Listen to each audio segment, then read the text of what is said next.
Welcome to episode 16 of the St. Charles podcast. I'm Eric Wood, Father Mark Brown. and we are honored to have our special guest with us today. Father Calvin Robinson. Yes, and it's great to have you here, Father. What brings you to Huntsville?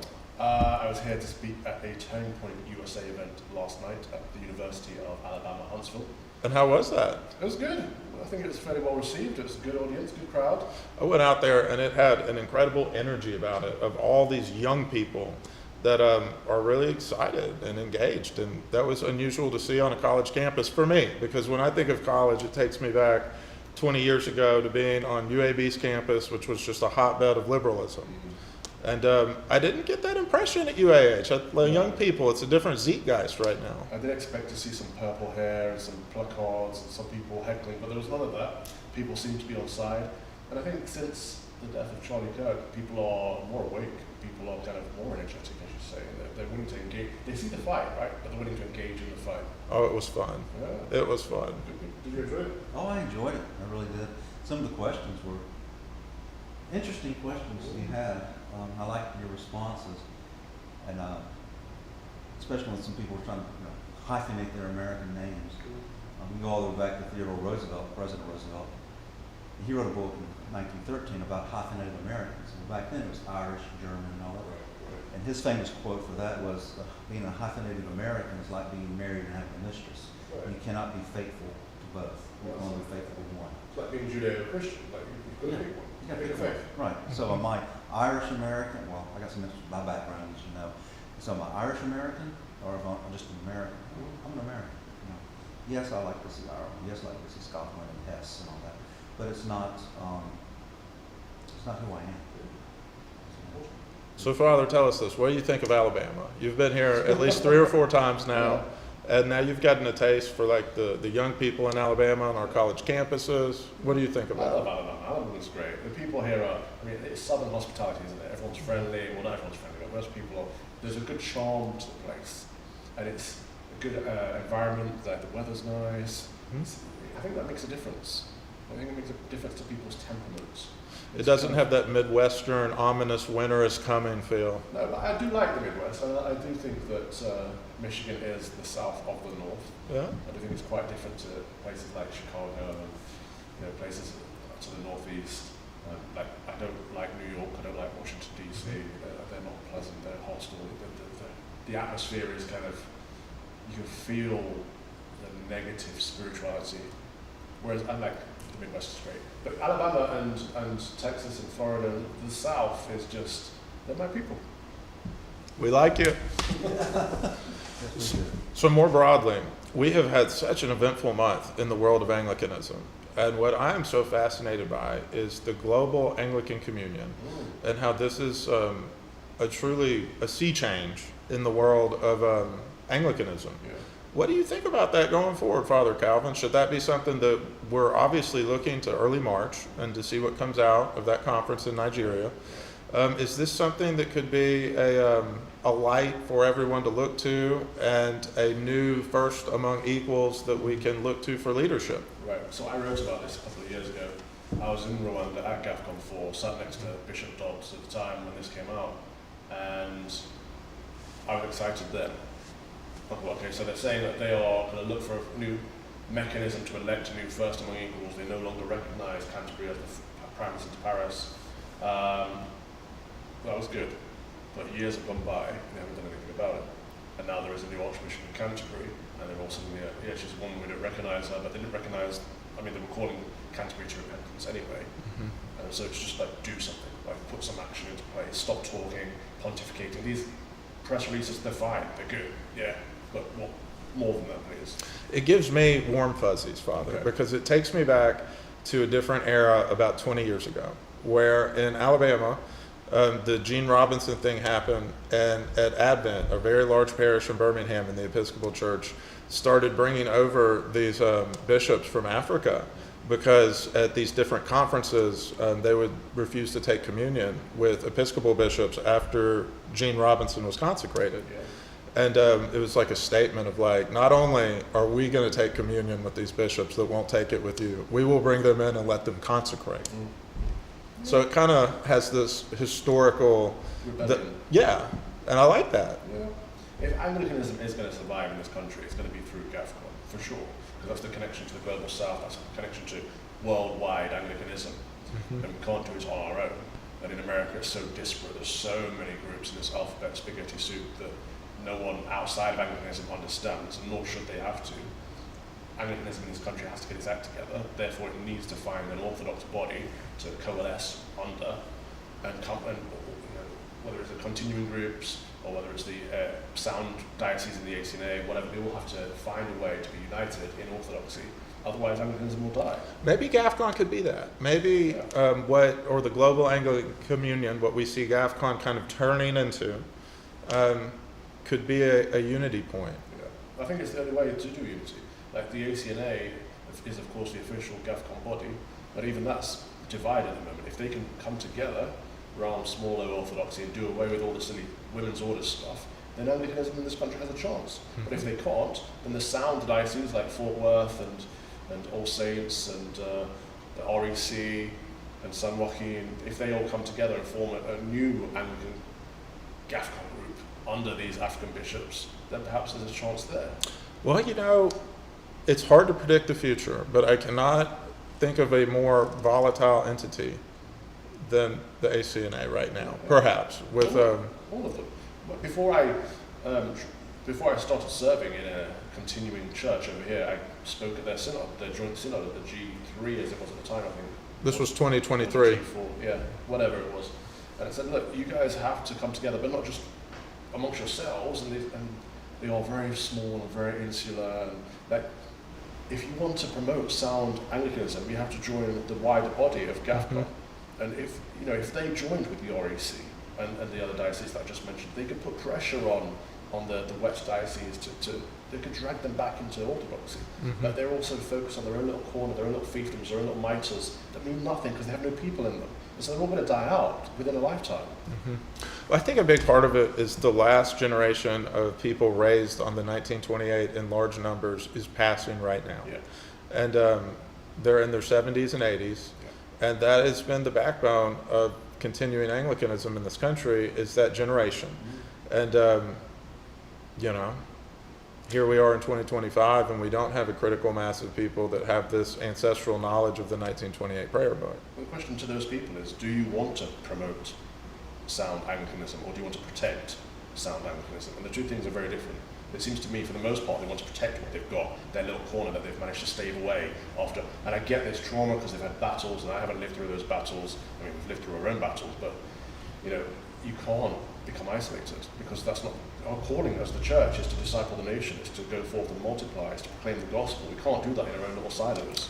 And it doesn't ask that much. My understanding of GAFCON is it asks that you subscribe to the Jerusalem Declaration. Which is sound. It's sound. And the only thing in the continuing world that might give some people some issues would be the 39 articles. But we have all these tools from authors like Newman and others of how to handle the 39 articles in a genuinely authentic Anglo-Catholic way.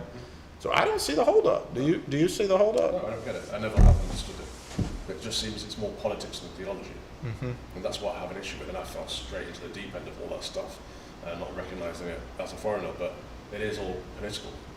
But if you have 85 to 100 million Anglicans in the world, and you have, 4/5 plus that would subscribe to the Jerusalem Declaration, it really puts us on an island if we're not willing to think about those things. Yeah, so look at where Anglicanism is in the world, right? So in Great Britain, Australia, New Zealand, Canada, it's all gay, right? It's all fake. Except for Sydney.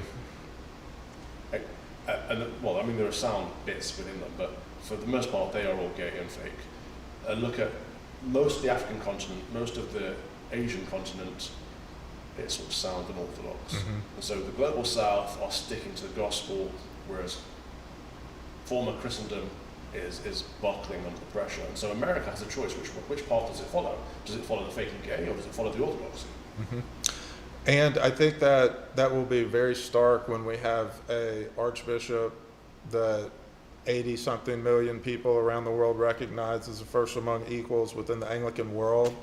Could that be something that we haven't had in a long time? Yeah, yeah. I mean, back in the day, I was saying that the Archbishop of Canterbury should be elected from the whole of the Anglican Communion. I thought that would be interesting. Get an African in there. What would the white liberal women do with that? Their new form of colonialism. Like, we must, the brown people are oppressed. It's like, okay, so elevate one to the no, don't do that. Because of course, the racists. But to have a recognised primus inter pares in the Anglican Communion that isn't woke, liberal, or wet could be good, but again, it depends on who follows that person. And there's no jurisdiction based in Canterbury. Like, it's all tradition that we've looked to Canterbury as the first among equals because it's where Anglicanism comes from, of course. But can people move away from that tradition and form a new one, especially people rooted in tradition? It's a hard thing to do. It really is, especially from the more high church perspective.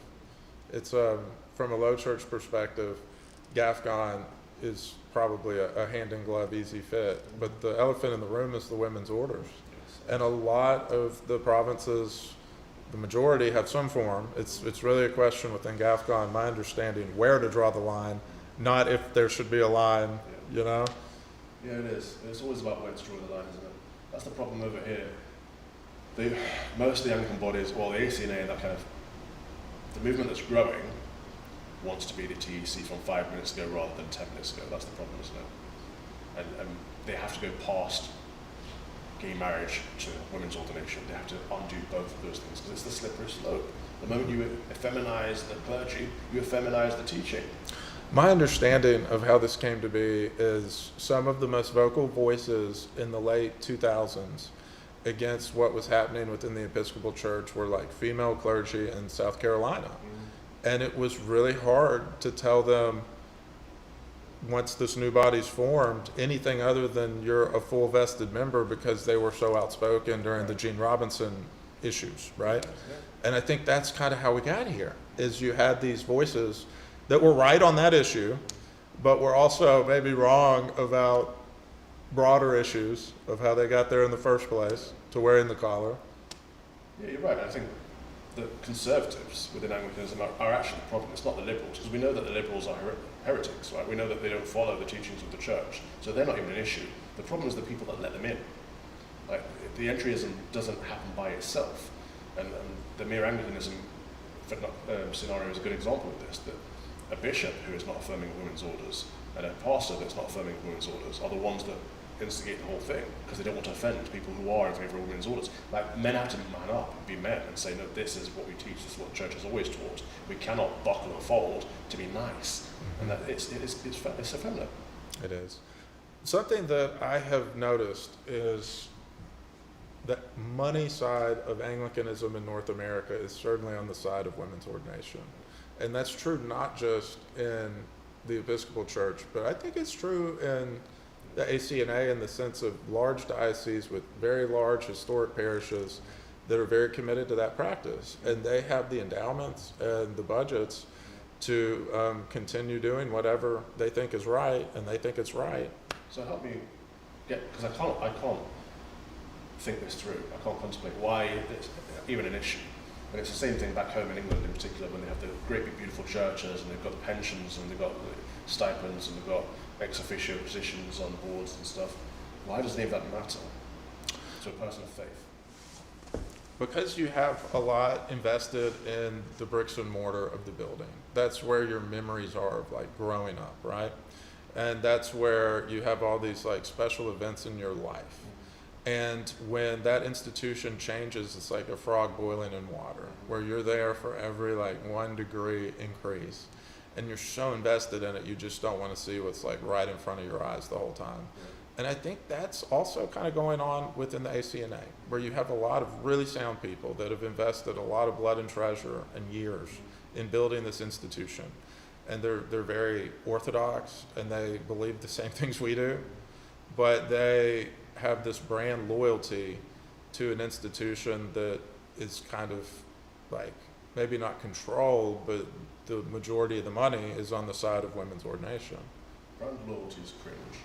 It's not in our own best interests. But the ACNA is an exception, because the ACNA is takeable. Like, people talk about Reconquista, the mainline denominations. I don't think it's possible to That's take back probably the true. church or TC. Yeah. But you can with the ACNA. So do it is the argument, isn't it, right? Yeah. There's a lot of overlap from the continuing world and quarters of the ACNA. So much commonality.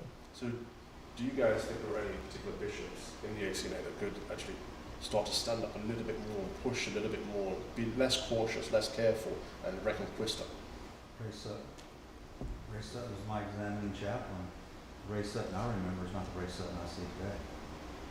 The Ray Sutton I see today is a man who cares about prestige, being seen as in charge of something. Ray Sutton that sat down 8 hours with me was a man who loved the church, but I think he loved the Lord more. And that's the problem with institutionalism.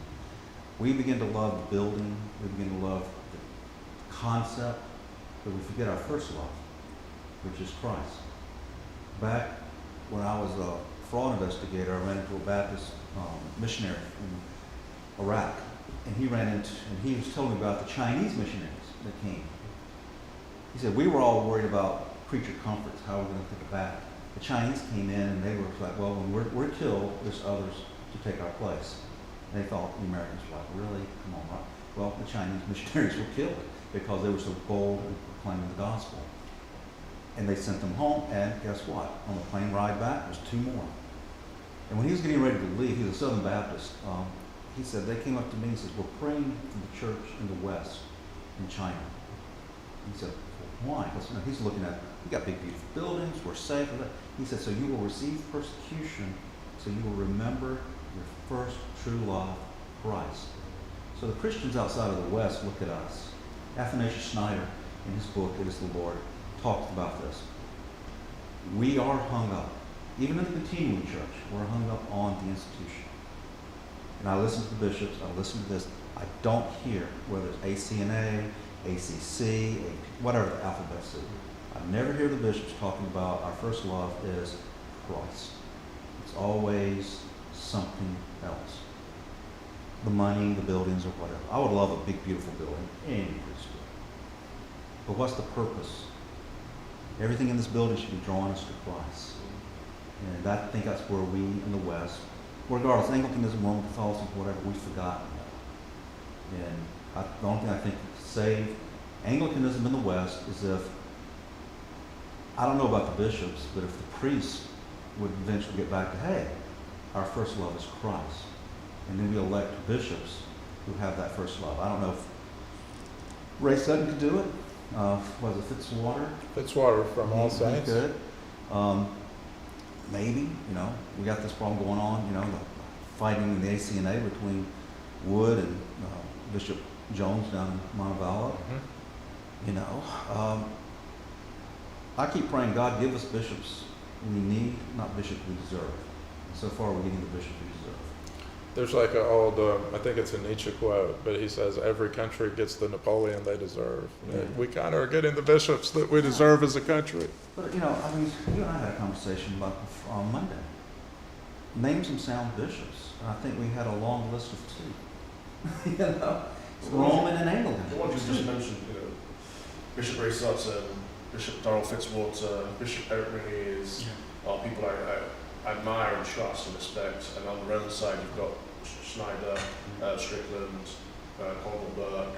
But it is within a dozen or half a dozen. You'll have fingers left over. Yeah. I mean, the best thing I think could ever happen to the West if a man like Cardinal Sarah could become Pope after John Paul II. Because I can take Sarah as Pope. I don't think the West would be in a situation because he's very outspoken, he's very firm, very bold. He will irritate a lot of people. But he doesn't quibble. Maybe we could get that in the Anglican Communion out from Nigeria or somewhere like that. Well, that's where it's going to have to come from. It's not going to be in the West. It's, as I was listening to an African bishop say, God in his wisdom sent the Christian missionaries in the 1700s and 1800s to Africa because he knew in the 21st century we were going to have to bring Christ back. It's true. And it's true. They even send missionary bishops to the UK because they looked at the West.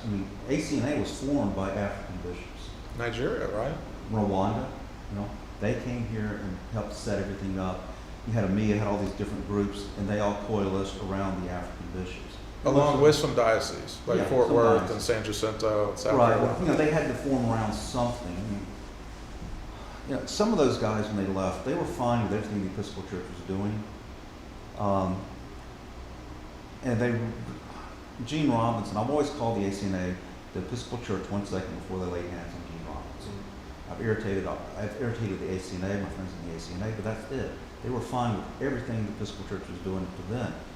And then you start looking at the men who took them out. Well, they were looking for their own power, their own prestige. Privy to phone calls that Archbishop Duncan threatened people if you didn't do things the way he wanted. I've heard one side of those conversations. You find out what's going on, and you're like, what? Father, I promise you it was worse in tech during the same Oh, era. I'm sure it is. But, so what are we seeing? We're seeing in Anglicanism in America, men who want their little fiefdoms. And they're not going to work with each other. In the continuing churches, they won't come together because the bishop's like, I might have to give up a parish, but you may get 3 parishes. But I don't want to give this one up. And then the people, most continuing Anglicans are Baptist at heart. Congregationalists. They think the congregation runs the church. No, Christ didn't set that up. But Part of that's the experience of coming out of tech, where owning the property and being able to disaffiliate was coded in to avoid very specific things that they were experiencing at that time. Oh, and the continuing churches, every diocese and every parish, in its bylaws, and all the dioceses agree with it. The diocese own nothing. And now there's some like the ACC that have tried to take property from parishes, and they come to find out they can't do it. I think of 2 examples real quick, probably 3 if you count yours. Where the ACC tried to say, hey, when we own the property? They don't have the lawfare chest to do that the way tech did. So to do that playbook, you have to have a lot of good lawyers, and that's either something you have to have institutionally, or you have to spend a lot of money on it, or both. Yeah. And they don't have it. they don't got that. I mean, they just shut down a parish, the ACC did, in my hometown. And I talked to the retired priest that was down there. I said, well, why did they do this? They fired the priest that was there because it wasn't growing fast enough. I'm like, really? It was growing. That's something unusual in the ACC, having a growing parish. And that's just demographics. But, demographics. And so he said, well, they thought also, no, we will get the property. And I laughed. I said, really? They think that? Yeah. I said, the family still owns the building and the land, just like the one in Mississippi. ACC thought they'd get that. Well, you can't, because the Presbyterians have owned that land and church since 1840s. But they pull this play card out of tech. They think they can do like that. And you can't. But that's that mentality. We've forgotten our first love, Christ. Father, there's one element to this too that's hard to appreciate without having kind of lived through it, which is the ACNA is very spread out geographically, where it has pockets where Anglican realignment just didn't happen. Like Alabama. You would think what is different about South Carolina and Alabama? Really nothing. It's the same people and a lot of the same culture. But we never had realignment happen here. And I've got my theories on that it's the Diocese of Alabama would only allow Swanee to be the educational option for formation. And if you do that for 30 years, it's different. And I don't think South Carolina had that dynamic with their clergy. But we just never had realignment happen in Alabama. And a lot of parts of the country are like that. Well, it's interesting because obviously Anglicanism is the English tradition of the Catholic faith. So it's rooted out of England, it's our culture. And yes, there is some element of, of course, English settlers coming over and bringing that tradition with them to America. But Anglicanism isn't an inherently American tradition. And so I suppose that's why it's so small. We were looking the other day, it's 1% of Americans are Anglican. So what is the American expression of the Catholic faith? It used to be the Episcopal Church. So up until, say, 1960, you would have a dynamic where instead of it being 1%, I think it was closer to 2.5%, and it really punched above its weight in terms of the leadership class of America. So many presidents, and even locally, you'd see congressmen, all these people that the Episcopal Church produced. And But what were the populace? Mostly like Baptist or... the frontier religion in Alabama, I would say the Southern Baptist Church would be the closest thing we have to an established religion. They were the only ones, the more radical Protestants were the only ones that did the circle right. And the Catholics and the Anglicans pretty much stayed in the cities.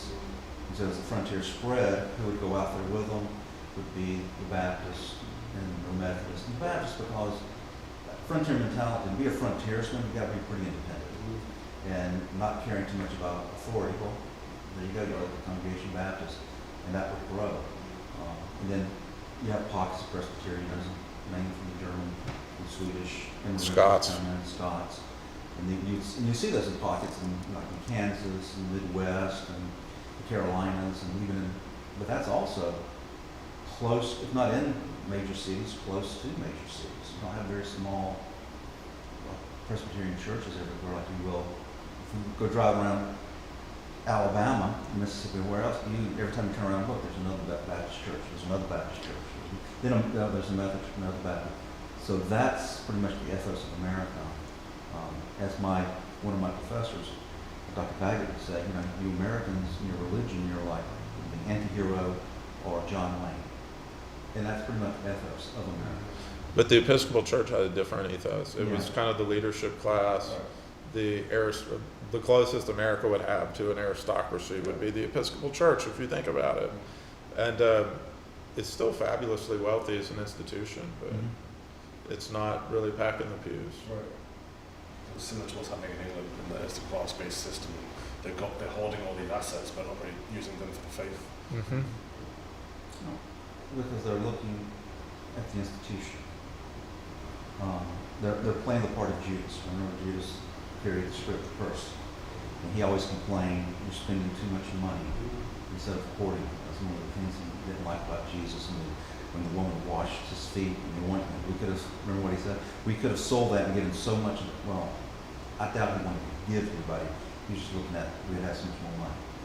And that's what you see in the churches, the big institutional churches. Even in the Southern Baptist churches, you see it. But in the Episcopal Church, even the Roman Catholic Church, how much really evangelism is going on? You got your internet warriors that do a lot of triumphalism and all that other stuff, but really, how much? I came from the Baptist Church. The first vestry meeting, business meeting I sat in on in an Anglican church in Pensacola, Florida, which is the belt buckle of the Bible Belt. I sat down and I was the priest, and they finished, and they said, "You have any questions?" I said, "Yes. Where's the line item for evangelism?" The priest and the senior warden both looked at me and said, "We don't do that." And I said, "Obviously." That's something Bishop Sutton was so good about with that REC He 100. saved the REC. He and Bishop Brooks saved the REC. They were almost relegated to nothing. And they came in, and there's some, people don't like it because they're very Catholic, Anglo-Catholic. But they're the ones, they had the drive to do that. They were going to, the gospel, spread it out and do those. I was in the REC when they were going to join the ACNA, and my question to my bishop, Bishop Morris, was like, why? Why are we joining? Well, we'll be the 11. We'll be this. We'll be that. And the analogy I gave Bishop Morris was, okay, we have a glass of dirty water and a glass of clean water. Which one are you going to drink? Clean. You get a big cup here and you pour them together. Is you going to drink that? No, it's dirty, right? So you're having, the ACNA coming out of Tech with all these heresies. And you have us. We have our issues, but we don't have these heresies. Who's going to influence who? Oh, we'll influence them. And then in 2017, when the bishop's report on women's orders comes out, and they say it's against Scripture, it's against history, there's no warrant for it, but we're going to let it happen. And I'm looking at the REC bishops who signed it. I mean, I was devastated that what I told Bishop Morris, who's now since retired, happened. Not together with what Bishop Brooks said it's going to happen. We're going to be the 11 that's going to clean them. They've polluted the REC in that way. Well, that's the criticism of looking to GAFCON as a unity point, especially from a continuing perspective, is people would say that there's a tolerance for women's orders in GAFCON, but I would say that's slightly different than the ACNA because it's just a primates meeting. Yeah. It's not institutionally anything more than your bishop getting together with another bishop and bishops agreeing on what they can agree on. And, I have a comfort level with it that, I was in tech in 2023, so I'm comfortable with a lot. Yeah. If it's not GovCon, where is it? Exactly. Well, and some of the southern Anglican churches, Southeast Asian, such as that, which some of them are part of GAFCON, some are not. All of them, they're preaching the gospel, they're growing by leaps and bounds. There's more Anglicans in the islands of Polynesia, Malaysia, than there are in the United States, Canada, and the UK combined. I mean, I was looking at this, I was just amazed that in 20, 30 years, you have hundreds of thousands of Anglicans, active Anglicans, on these islands in the Pacific Ocean, and in Indonesia and New Guinea, Southeast Asia. You're not looking at, we're hoping to hit 100,000. You're looking at, and they're poor, so they don't have the money, but they're surpassing 300, 400, 500,000 within a short period of time. I was reading something that Bishop Fitzwater was posting about how he has a relationship with the Anglican diocese in Egypt. I didn't even know this existed because it's only been around since 2020 or something. But it's had astronomical growth where it's like 50,000 members now. And this is just some place in Egypt that has inherited a bunch of institutions from the British Empire but has now been indigenized to where it's Egyptian clergy and all that. And that's fascinating that they have 50,000 people. And I start thinking, That's more than the continuum. that's what I was thinking, Father. That's exactly what I was thinking. Oh, it'll continue to be lucky we have 10,000 people. I mean, But they don't have much money because this they is don't like, have- well, the Egyptians don't have money.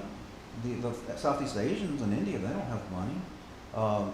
New Guinea, they don't have money. I mean, we get fixated in the West on the money. All these churches that have explosive growth, two things are happening. They don't have any money, and like in Africa, they're being slaughtered by the Muslims, and nobody says anything. But they're growing, and they're more faithful than we are.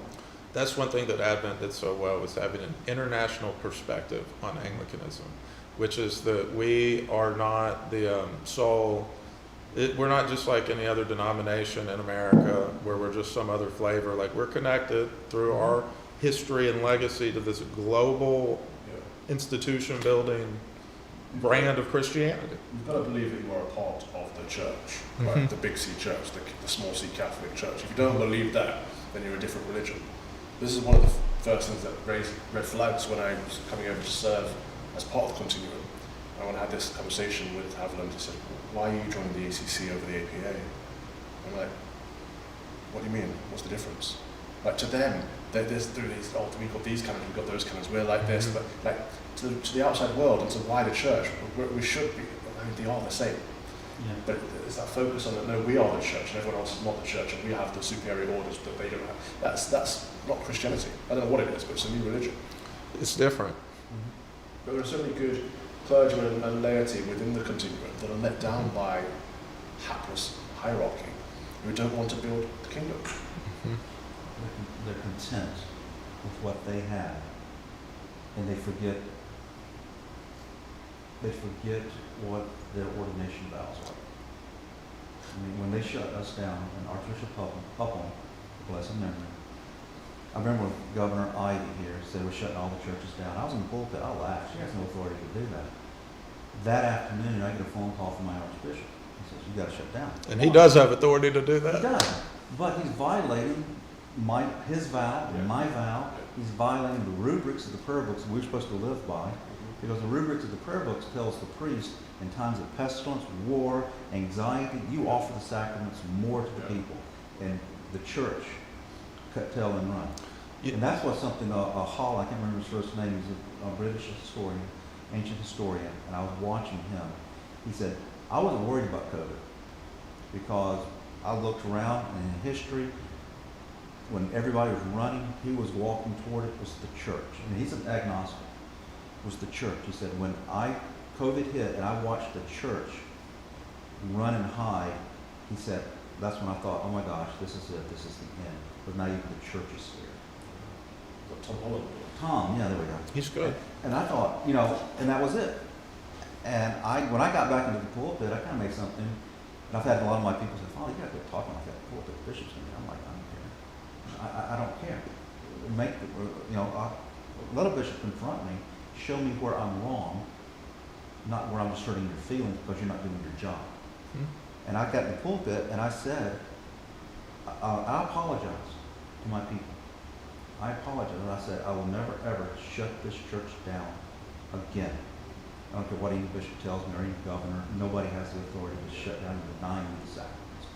Even in England, when that time and period where the Pope said no more sacraments, church in England, because of some fluff up between everybody, the priests and the bishops in England just looked at the Pope and were like, no, we're going to keep doing it. In a lot of ways, the continuing church is in the same spot today that the REC was in the 70s, Mm-hmm. where there's a demographic cliff coming real quick, and the question is, do we double down on the same stuff, or do we broaden our perspective a little bit? Be consistent with our tradition and genuine to what we come from, but have a slightly broader perspective. Yeah, adapt, but don't modernize. Mm-hmm. Yeah. And Bishop Sutton and Grove kind of did that with the REC, where it's in a very healthy posture today because of that. Right. And we could do that, but we make idols out of, it's not like the prayer book. Mm-hmm. 1928 prayer book. I like the 1928 prayer book, not a problem. I like the 1662. Okay. What was the prayer book the church had? 1549. What was before that? Psalm Ross, Salisbury Rite. Okay. So we've always adapted our liturgy and worship. We've kept the core beliefs. We've never gone away from the Nicene Creed, the Apostles' Creed. And if you look at our liturgy, it's all, you can trace it all the way back to Justin Martyr. Okay. But we've modified it to make it what? People can understand it. Now you come in here, I grew up on the King James, okay? 1789 King James in America, which is totally different than 1611 we use and the Cloverdale Psalter we use. I still make mistakes because the grammar, back then the grammar was not, it wasn't institutionalized. People don't realize English and grammar and spelling didn't conform to a set way until the late 18th century. The Queen's English? It was the King's English then, because it was George III, I think it was, under which the grammar was finally, and spelling was finally, this is the way we spell the words now, this is the way we do this. Because, people see words in our prayer book, swear, but it has an A instead of something else, like they want to pronounce it a different way, no, swear. Or they'll say a Y where there's supposed to be an I, and they want to mispronounce it, trying to 21st century thinking on grammar, which is not there in the 16th century. We can have a, quote, air quote, modern prayer book that people can understand. And that's part of the Reformation, a book in a language people can understand. I like that, but I really love this 1662. There's just something about like the look of this IVP run, giving it to newcomers. It is like our best foot forward, and with the idea of like, what are we continuing? We're the continuing Anglican. What are we continuing? If this is outside of what we're continuing, what are we doing here? Well, the continuing church, the only thing if they're really honest with themselves, the only thing they're continuing is the 28, because they didn't like the 79, and no women's orders. That's it. You're correct. If you look at all the canons of all continuing churches, and you look at their worships, liturgy, there's next to no difference. Jerusalem Declaration says the standard for a Book of Common Prayer, not the only one you can use, but the standard is the 1662. It was the authorized version, and it still is the legal authorized version in England, which of course is where Anglicanism comes from. The 1928 is an episcopalization. It's not even an Anglican tradition. It has some things that are uniquely American, Father, that are kind of cool. Episcopalization. It's Americanization, but Americanization of Anglicanism is a new thing. Yeah. It baffles me that people can make an idol of the 1928 because it is an adaptation of Anglicanism. Well, you got to do what you got to do. But they see there's tradition. Y'all wouldn't give us bishops, and the Scots would. So the Scottish Episcopal Church said, we'll only give you a bishop if you throw in this epiclesis. But if you love the 28, you should also love the 62. Amen. And people that can only love one are it's an ideology. It's not the tradition. I have come across this parish in Savannah, Father, that's fascinating. It's called St. John's. And the rector there's a guy named Father Gavin Dunbar, and he's super impressive. He's an adjunct professor at Nashotah. And this parish cut some deal in the 80s with the Bishop of Georgia at the time, that if certain things happen, they would be able to get their own bishop. They call it a depot bishop, where they fly a retired bishop in from the Diocese of Dallas, and he's got like one parish, right? And it's St. John's. And they use the 1928 and the 1662.